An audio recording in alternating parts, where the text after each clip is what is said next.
আসসালামু আলাইকুম viewers, Sabinus কিচেনে তোমাদের স্বাগত জানাই। এর আগে তোমরা অনেকভাবে চিকেন স্যুপ রান্না করে খেয়েছো। একবার এইভাবে চিকেন স্যুপ রান্না করে খেয়ে দেখো। আশা করছি তোমাদের খুবই ভালো লাগবে এবং তোমাদের পরিবারের সকলেরও খুবই পছন্দ হবে। Let's go. Oh my god. Aha.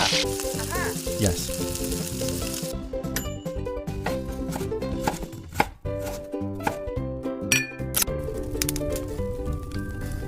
Wow. Thank you. চুলায় কড়াই বসিয়ে তাতে অল্প করে সাদা তেল দিয়ে দেব, একটা তেজপাতা দিয়ে লাল করে ভেজে নেব। এরপর আমি 200 গ্রাম মাংস নিয়ে নিচ্ছি। আমি এখানে হাড় শুদ্ধ মাংস নিয়েছি, দিয়ে আমি ভেজে নেব মাংসগুলো হালকা করে।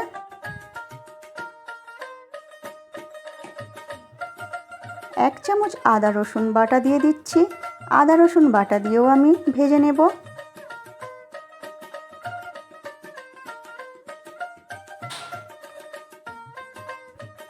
যখন আদা রসুন থেকে কাঁচা গন্ধ চলে যাবে এবং ভালো করে ভাজা হয়ে যাবে, তখন আমি পানি দিয়ে দিচ্ছি। বেশি করে পানি দিয়ে দেব, দিয়ে সেদ্ধ হওয়ার জন্য পানি দিয়ে দিচ্ছি। এতেই আমি ক্যাপসিকাম ও গাজর চপারে করে একেবারে মিহি করে ছোট ছোট করে কেটে দিয়ে দিচ্ছি। আর দিয়ে দিলাম পরিমাণ মতো লবণ, 1 চামচ গোলমরিচের গুঁড়ো দিয়ে দিলাম, দিয়ে নেড়ে ঢেকে আমি হতে দেব।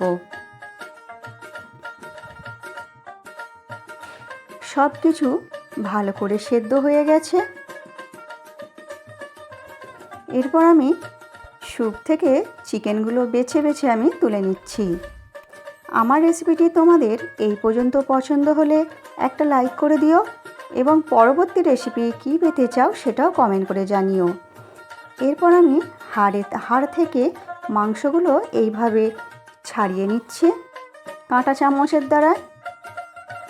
ছোট ছোট করে আমি ছাড়িয়ে নিচ্ছি মাংসগুলো। সমস্ত মাংসগুলো ছাড়িয়ে নিয়েছি। এরপর আমি স্যুপের মধ্যে মাংসগুলো দিয়ে দিলাম। 1 চামচ বাটার দিয়ে দিলাম, দিয়ে আমি 1 চামচ রসুন কুচি, আর দিয়ে দিচ্ছি ঝালের জন্য পরিমাণ মতো কাঁচা লঙ্কা। ঝালটা তোমাদের প্রয়োজন মতো তোমরা দেবে। দিয়ে আমি হালকা করে ভেজে নেব।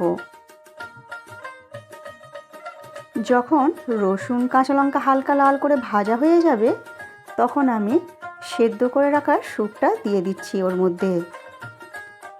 1 চামচ কর্নফ্লাওয়ার নিয়ে আমি নর্মাল ঠান্ডা পানিতে গুলে আমি স্যুপের মধ্যে দিয়ে দেব।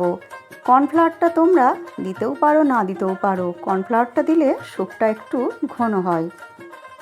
আমার রেসিপিটি তোমাদের কেমন লাগলো কমেন্ট করে জানিও এবং ভালো লাগলে বন্ধুবান্ধবের মাঝেও শেয়ার করে দিও।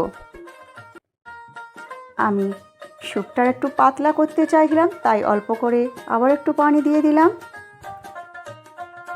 এরপর ফুটিয়ে গরম গরম তোমরা পরিবেশন করো।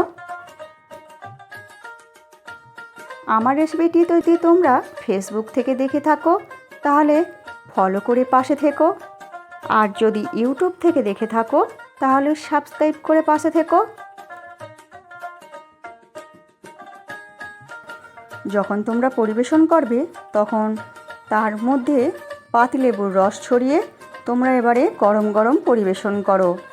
আমার রেসিপিটি শেষ পর্যন্ত দেখার জন্য তোমাদের অনেক অনেক ধন্যবাদ রইল।